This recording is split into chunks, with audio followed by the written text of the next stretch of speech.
한국교회의 에큐메니컬 기관과 복음주의권 단체들이 한국교회 아카데미 강좌를 개설해 교회 체질 변화를 위한 교육운동을 펼치기로 했습니다. 민주적 교회를 지향하며 지난 2002년 창립한 부천 예인교회가 지난달 목사 재신임 투표를 진행했습니다.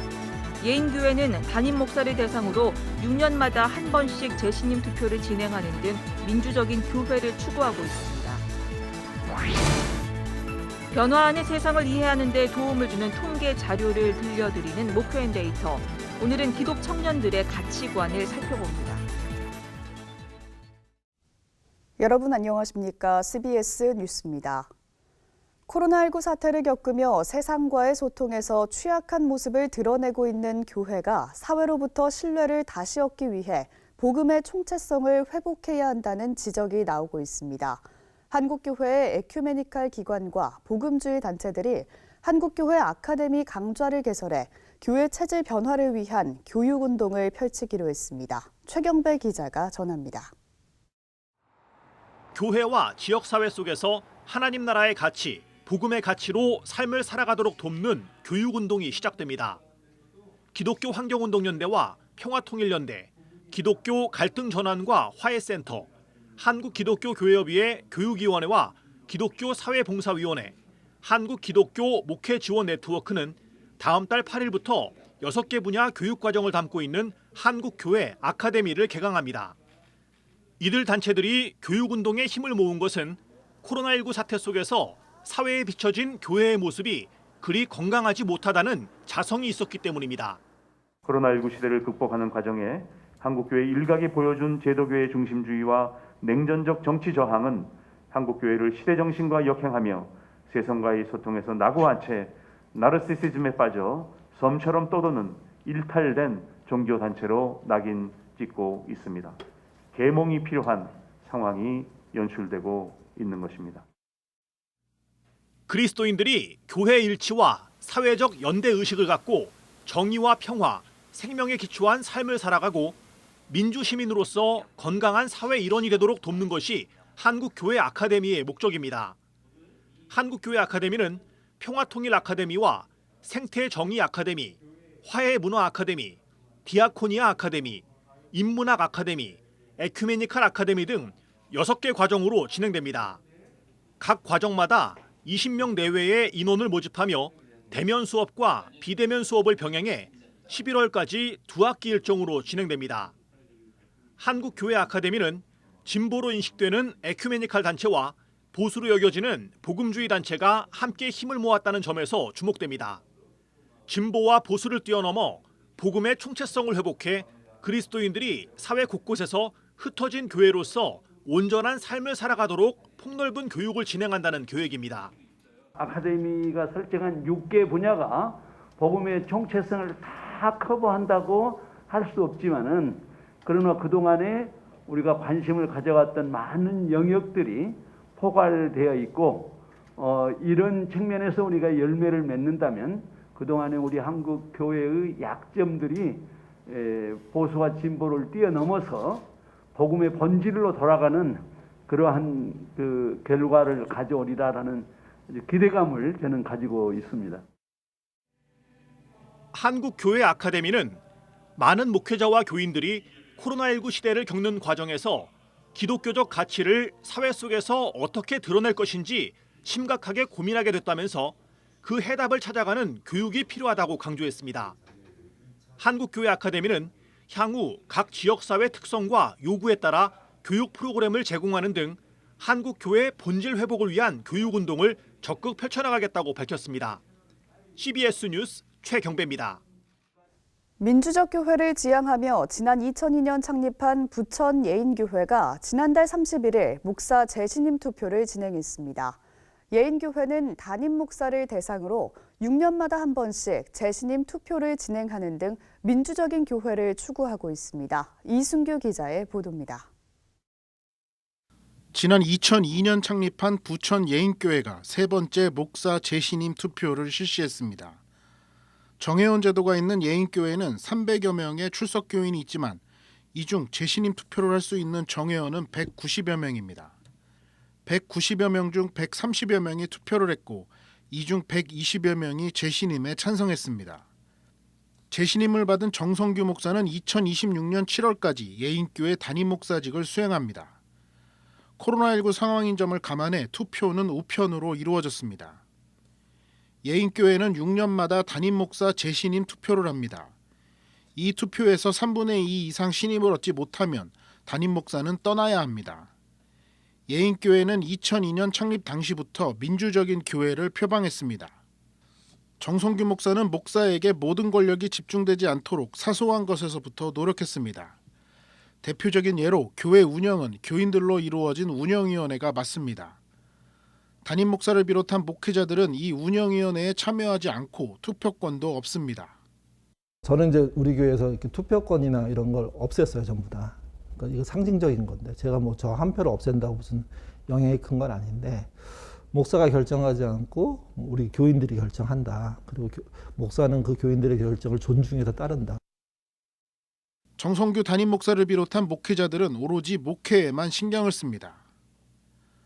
정성규 목사는 민주적인 교회를 만들기 위해서는 목회자의 내려놓음이 가장 중요하다고 말했습니다. 목사가 확 내려놔야 되는데 자기는 자기의 모든 복지나 이런 거를 교회로부터 받고 싶어 하면서 또는 이제 입장이나 교회를 통한 득을 자기가 다 가지면서 그건 내려놓지 않고 교회의 모양을 자기 뜻대로 만드는 민주적인 운영. 저는 그게 이제 우리 안에 있는 되게 고질병 중에 하나인데. 물론 교인들의 노력도 중요합니다. 결정을 할 때까지 교인들은 끊임없이 토론을 해야 하고 자신의 생각을 굽히는 훈련도 해야 합니다. 또 목사에게 기대지 않는 신앙인이 되기 위한 노력도 게을리하지 않아야 합니다. 정성규 목사는 민주적인 교회를 만들기 위해서는 인내가 가장 중요하다며 한국 교회의 민주적인 교회가 뿌리내릴 수 있도록 교인들과 함께 노력하겠다고 말했습니다.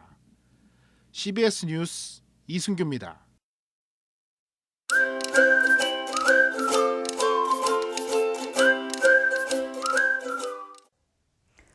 변화하는 세상을 이해하는 데 도움을 주는 통계 자료를 들려드립니다. 목회인데이터 순서인데요. 오늘은 기독 청년들의 가치관을 살펴봅니다. 목회데이터 연구소 김진양 부대표 나오셨습니다. 어서 오세요. 네, 안녕하세요. 네, 기독 청년들에게 우리 사회에서 최고의 가치가 무엇인 것 같냐라고 물었을 때 돈이라고 답한 비율이 굉장히 높았다고요. 네, 실천신학대학원대학교하고 교회탐구센터 그리고 목회데이터 연구소 공동 조사였는데요. 만 19세부터 39세까지 기독 청년들한테 우리 사회 최고의 가치가 무엇이냐 이렇게 질문했을 때 돈이라는 응답이 92% 나왔습니다. 예. 거의 100% 가까이 응답을 했는데요. 근데 이렇게 돈이 최고의 가치가 된 우리 사회인데 이런 돈을 벌려면 성공을 해야 되잖아요. 근데 그 성공에 대해서 능력이 있다고 성공하는 사회가 아니다 이렇게 또 인식을 많이 하고 있었습니다. 66% 응답을 하고 있었고요. 부모 도움 없이는 성공할 수 없는 사회다 이런 응답도 74%가 나왔습니다. 그러니까 예. 우리 사회는 상당히 이제 세습화된 사회다 이제 이런 인식을 많이 하고 있는 것이고요. 그러다 보니까 경쟁은 치열해지고 이렇게 경쟁이 치열한 속에서 공정한 경쟁이 잘 이루어지지 않는 사회라고 하는 것도 우리 사회의 한 모습으로 그렇게 인식을 하고 있는 것이었고 이렇게 불공정한 경쟁이 이루어지다 보니까 오히려 착한 사람이 손해보는 사회다. 이런 인식들을 기독 청년들은 하고 있었습니다. 예, 참 씁쓸한 결과가 아닌가 싶은데요. 청년들이 한국 사회 미래에 대해서도 어떻게 전망하고 있었나요? 네, 한국 사회의 미래에 대해서 희망이 있느냐 없느냐 이렇게 질문했을 때 예.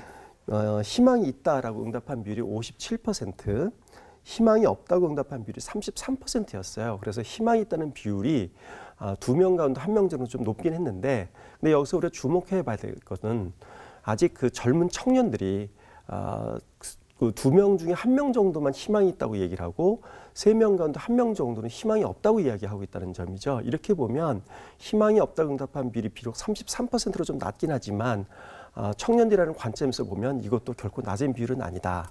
그만큼 청년들은 한국 사회 전망에 대해서 긍정적으로 바라보고 있지 않다. 이렇게 볼 수 있습니다. 예, 이런 가치관을 가진 청년들이 자기 세대에 대해서는 어떻게 인식하고 있었습니까? 예, 돈이 최고의 가치인 사회이고 그리고 계층 이동도 쉽지 않고 불공정한 경쟁이 판을 치는 사회라는 인식 속에서 자기 세대를 바라볼 때 자기 세대는 굉장히 불행한 세대다 이렇게 응답을 하고 있습니다. 예. 그 69%의 기독 청년들이 기성세대 20, 30대 시절보다 현재 우리는 불행한 세대다 이렇게 응답을 하고 있는데요. 근데 더 심각하게 바라보는 거는 현재가 불행하다는 것뿐만 아니라 은퇴 후에는 지금 기성세대 은퇴 후보다 경제적으로 더 못한 삶을 살 것 같다 이렇게 응답한 비율이 78%였어요. 현재 불행하다는 것보다 더 높은 비율이죠. 그러니까 기독 청년들은 현재도 어려운데 미래는 더 어려울 거다 이렇게 인식하고 있다는데 그 심각성이 있습니다. 반면에 자신의 미래에 대해서 물었을 때는 긍정적인 전망을 보였다고요. 네, 기독 청년들한테 그 미래에 대해서 어떤 희망을 갖고 있느냐 물어봤더니요. 내 미래는 희망이 있다 이렇게 응답한 비율이 72%였고 예. 희망이 없다고 응답한 비율은 20%였었어요. 그래서 희망이 없다는 비율이 굉장히 낮았고 희망이 있다는 비율이 높았는데 한국 사회에 대해서는 좀 상당히 부정적으로 바라보면서도 불구하고 자기 미래에 대해서 희망이 있다 이렇게 응답하는 거는 자기 처한 조건이 좋다 이런 것보다는 어려운 상황이지만 그래도 나는 예외가 될 거야. 나한테는 기회가 많이 있을 거야. 이런 어떤 기대 그리고 앞으로 좀 더 좋아졌으면 좋겠다. 이런 기대가 한꺼번에 묻어있기 때문에 이렇게 긍정적인 응답이 높게 나온 것으로 이렇게 보여집니다. 예, 대체로 세상에 대해서는 비관적인 시각을 보이고 있는 걸로 나타나는데요. 그 속에서 성경 말씀을 지키며 사는 것도 좀 현실적으로 어렵다 이렇게 느끼고 있다고요. 네. 그리스도인이라면 성경을 근거로 해서 성경 말씀대로 살아야 된다는 것이 이제 그리스도인에 주어진 어떤 사명이지 않겠습니까? 예. 예, 그런데 성경 말씀을 지키며 살면 이 사회에서는 성공할 수 없다. 이렇게 응답한 비율이 40%였었어요. 50%보다 좀 못하긴 하지만 그러나 그리스도인으로서 살아가야 하는 어떤 그런 행동의 모범이라는 측면에서 보면 이 40%도 결코 작은 수치라고 그렇게 보여지진 않습니다. 또한 성경 말씀을 지키며 사는 사람은 내 주위에 별로 없다. 이렇게 응답한 사람들 62%였었어요. 그러니까 주변에 성경 말씀대로 사는 사람을 찾아보기 힘들다. 이렇게 응답한 비율도 꽤 된다는 거죠. 그래서 청년들의 머릿속에는 성경 말씀대로 사는 것은 현실적이지 않다. 이런 인식이 팽배해 있다. 이렇게 볼 수 있겠습니다. 예, 오늘 살펴본 통계가 시사하는 바가 있다면 어떤 게 있을까요? 예, 우리 사회는 돈이 지배하는 사회라는 인식이 이제 강하게 자리 잡고 있습니다. 그런데 성경에서는 재물과 하나님을 동시에 섬길 수 없다고 분명히 경고를 하고 있습니다. 하지만 사회 속에서는 기독 청년들에게 돈을 최고의 가치인 사회 속에서 거기에 적응하라고 요구하고 있는 거죠. 이런 상황 속에서 교회는 청년들에게 기독교적인 세계관을 심어줄 필요가 있습니다. 그래서 기독교적인 세계관을 바탕을 두고 가치관을 성경에 두고 살아가는 속에서 그 그리스도인들이 오히려 사회 속에서 빛과 소금의 역할을 할 수 있다고 생각이 됩니다.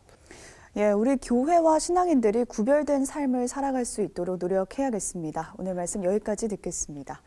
지금까지 세상의 변화를 통계로 살펴봤습니다. 목회데이터 연구소 김진양 부대표 함께했습니다. 고맙습니다. 네, 감사합니다.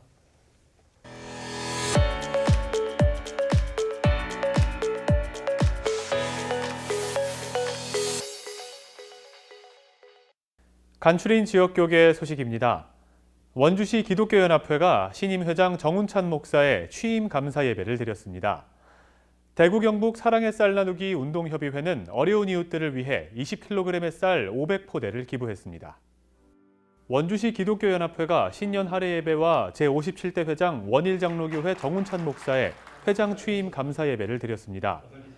정운찬 신임 회장은 코로나로 어려운 교회들을 위해 각종 지원을 아끼지 않겠다고 밝혔습니다. 원주에는 많은 400여 교회 중에서 어려운 교회들을 다 교단에서 다 열심히 하고 계시지만 또 우리가 좀 돌아보면서 서로 격려하며 일어설 수 있는 그러한 시간 좀 갖고자. 대구 경북 사랑의 쌀 나누기 운동협의회가 제30회 사랑의 쌀 나누기 대회를 열었습니다. 협의회는 지역교회와 성도들의 후원으로 마련된 20kg의 쌀 500포를 복지단체와 지역교회를 통해 무료급식소와 복지시설, 장애인, 독거노인 등 어려운 이웃들에게 전달했습니다. 대회장 장영일 목사는 30여 년에 걸쳐 진행된 이 쌀 나누기 행사가 다음 세대에도 계속 이어지길 바란다고 말했습니다. 그리스도인들의 아름다운 이웃 사랑, 이웃을 위한 삶을 실천하는 매우 상징적인 일이라 여깁니다. 협의회는 또 말레이시아 선교사와 대신대학교에 선교비와 장학금을 지원했습니다.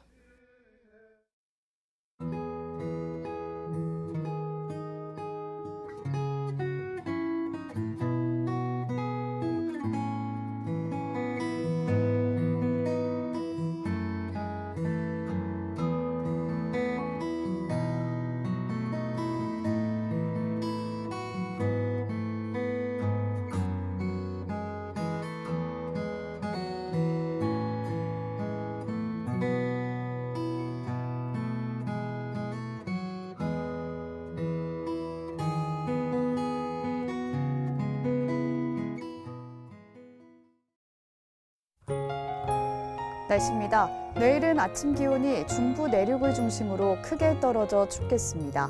기온은 낮부터 영상권으로 회복되겠습니다. 내일 아침 최저 기온은 영하 8도에서 영상 1도, 낮 최고 기온은 6도에서 11도로 예상됩니다.